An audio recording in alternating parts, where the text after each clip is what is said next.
मुझे खबर है कि यहाँ खतीब की मजलिस सुनी भी जाती है और लिखी भी जाती है।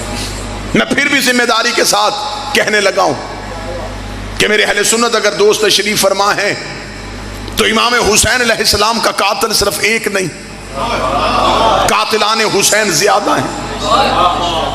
जिस दौर में हुसैन अलैहिस्सलाम ने नहीं कहा, यह दौर कौन सा था?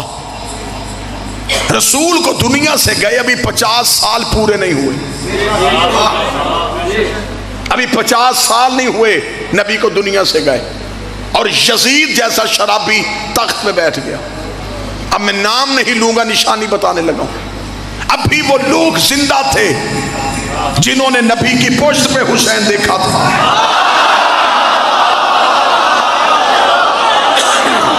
मेरा ख्याल है कि अब मुझे नाम लेने की जरूरत नहीं। अभी वो लोग जिंदा थे जिन्होंने ईद वाले दिन नबी के कांधों पे हुसैन देखा। अभी वो लोग जिंदा थे जिन्होंने नबी की जुबान से हुसैन और मिन्नी वाली हदीस सुनी थी। जब वो लोग जिंदा थे तो उन्होंने हुसैन का साथ क्यों नहीं दिया? अगर आज मौलवी कहे दिया था, मुझे 72 में दिखा।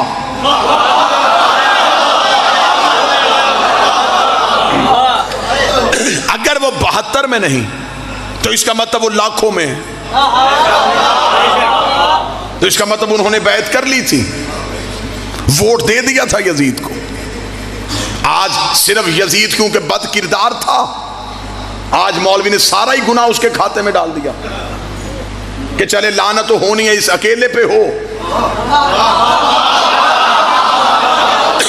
अकेले से कत्ले हुसैन का एतराफ करवाया गया, यजीद अकेला मुलव्वस नहीं। मेरा ख्याल है इससे बेहतर जुमला है कि बिला वो मैं इस्तेमाल नहीं कर सकता जो इस्तेलाह मैं अब इस्तेमाल करने लगा हूं। यजीद आजाद उम्मीदवार नहीं था, पार्टी के टिकट पे था।